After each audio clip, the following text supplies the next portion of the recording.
이번 챕터는 실적보고서 관리입니다. 지방보조금법 제17조에 의하면 지방보조사업자는 대통령령으로 정하는 기한까지 지방보조사업의 실적보고서를 자치단체에 제출하도록 되어 있습니다. 그 기한은 사업 종료 후 2개월까지입니다. 실적보고서를 작성하고 제출하는 방법을 알아보도록 하겠습니다. 정상관리 업무 흐름도를 보시면 자치단체에서 모든 집행 내역을 검토하고 나서 검토가 모두 끝나고 나면 정산 마감 처리를 하게 됩니다. 그러면 보조사업자는 실적보고서를 작성하실 수 있고요. 자치단체에서는 실적보고서를 확정하게 됩니다. 실적보고서 작성하는 방법을 알아보도록 하겠습니다. 메뉴 위치는 정상관리의 실적보고서, 실적보고서 등록입니다. 회계연도와 보조사업을 선택하고 조회합니다. 선택한 보조사업의 실적보고서 진행 상태를 확인할 수 있습니다. 수행기관별 정산 진행 정보를 확인할 수 있는데요. 이때 정산 진행 상태가 정산 마감일 때 실적보고서를 작성하실 수 있습니다. 작성 버튼을 클릭해서 실적보고서 작성 화면으로 이동해 보겠습니다. 실적보고서의 첫 번째 기본 현황 탭입니다. 지방보조사업자, 사업명, 사업기간 등을 확인합니다. 사업 추진 방법에는 사업 목적을 달성하기 위한 활용 기법을 요약해서 작성합니다. 추진 실적에는 사업을 추진하면서 달성한 실적을 작성합니다. 사업 성과를 입력하시고요. 저장 버튼을 클릭해서 기본 현황 탭에 대한 정보를 저장합니다.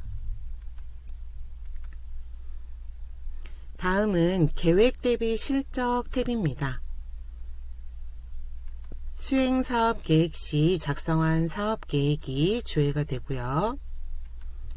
추진 실적을 비교해서 차이가 나는 경우에는 사유를 입력합니다. 저장을 클릭해서 계획 대비 실적 탭에 대한 정보를 저장합니다.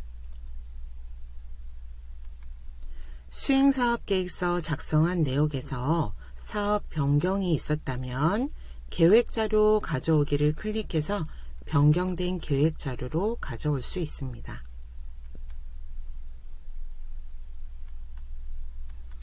다음은 사업 성과 탭입니다. 사업 추진 성과에서는 단체 회원이나 외부 단체의 참여 정도, 사업의 홍보 실적, 투입 대비 산출 비교 분석, 사회적 파급 효과 등의 내용을 작성합니다. 자체평가는 우리가 사업을 추진하면서 잘된 점이나 부족한 점, 향후 사업 추진하면서 발전 방안 등을 포함해서 작성합니다. 보조사업에 대한 개선이나 건의사항이 있으면 입력합니다. 작성하려는 내용이 많은 경우에는 파일 추가하여 첨부하실 수가 있습니다. 저장을 클릭해서 사업 성과 탭에 대한 정보를 저장합니다. 다음은 중요재산 탭입니다. 이미 등록된 중요재산 정보가 있다면 조회가 됩니다. 중요재산이 부동산이라면 부동산 부기등기 정보가 조회가 됩니다. 실적보고서 등록하는 시점에 중요재산 정보를 신규로 등록하셨거나 변경된 정보를 가져오기 위해서는 중요재산 자료 가져오기 버튼을 클릭합니다. 저장을 클릭해서 중요재산 탭에 대한 정보를 저장합니다. 다음은 정산보고서 탭입니다. 정산보고서는 사업비에 대한 정산 내역으로 5개의 탭으로 구성되어 있습니다. 정산 총괄표에서는 보조금과 자부담 금액으로 나누어서 예산액과 집행액, 집행잔액, 이자 발생액을 확인할 수 있습니다.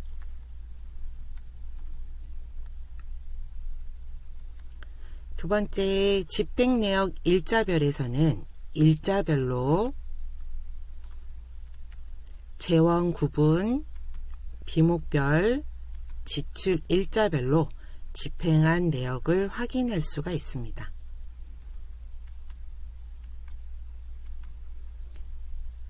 정산보고서의 세 번째 집행잔액 발생 사유 탭에서는 집행잔액 가져오기 버튼을 클릭해서 수행사업계획서상의 보조세목별 예산 집행계획 금액과 실제 집행금액 잔액이 표시됩니다.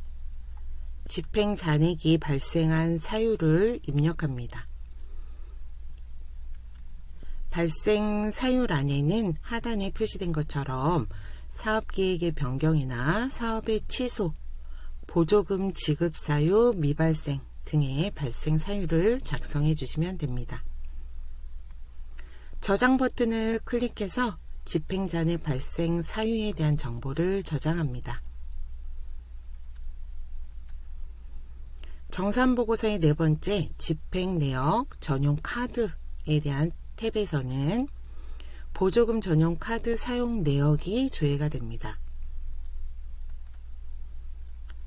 당초 계획액은 수행사업 계획서 작성하셨을 때 예산집행계획 탭에 보조세목별 예산집행계획의 전용카드 사용계획 금액 작성하셨다면 이 금액이 표시가 됩니다. 실제 카드로 집행한 금액이 실제 사용액에 표시가 되고요. 집행률은 계획 대비 실제 사용액의 집행률로 표시가 됩니다. 정산보고서의 사업 변경 내역 탭에서는 행추가 버튼을 클릭해서 변경 내용을 추가로 입력합니다.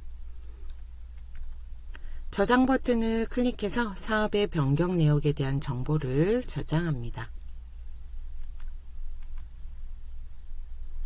다음은 검증 결과 탭입니다. 하단의 안내에서 보시면 지방보조금법 제17조 2항에 의하면 지방보조금의 총액이 3억 이상인 지방보조사업자는 감사인으로부터 실적보고서의 적정성에 대해서 검증을 받아야 한다라는 조항이 있습니다.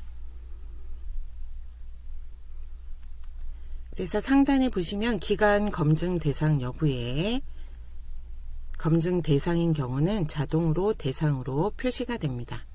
그래서 대상인 기관은 파일 추가해서 검증 보고서를 추가해 주시면 됩니다.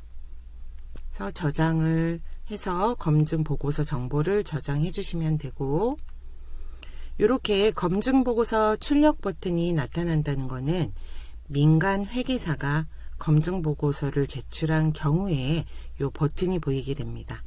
그래서 이 검증 보고서 출력 버튼이 보이는 경우에는 별도로 파일 추가를 하지 않으셔도 됩니다. 다음은 감사 보고서 탭입니다. 하단의 안내에 보시면 지방보조금법 제18조 1항에 의하면 같은 회계 연도 중에서 교부받은 지방보조금의 총액이 10억 원 이상인 보조사업자는 감사인이 해당 회계 연도를 기준으로 작성한 감사보고서를 제출하여야 한다라는 조항이 있습니다. 회계감사 대상 여부에 이렇게 대상으로 표시된 보조사업자는 감사보고서를 파일 추가해 주시고 저장해 주셔야 합니다. 실적보고서 승인 후에도 감사보고서는 등록하거나 삭제하실 수 있습니다.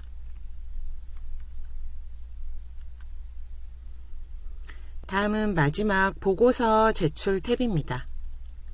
실적보고서 작성 목록에는 필수로 작성하셔야 하는 탭에서 미작성이라고 되어 있으면 제출하실 수가 없습니다.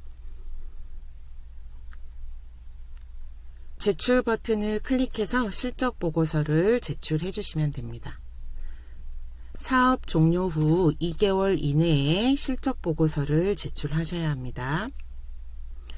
지금까지 실적보고서를 작성하고 제출하는 방법에 대해 알아보았습니다. 감사합니다.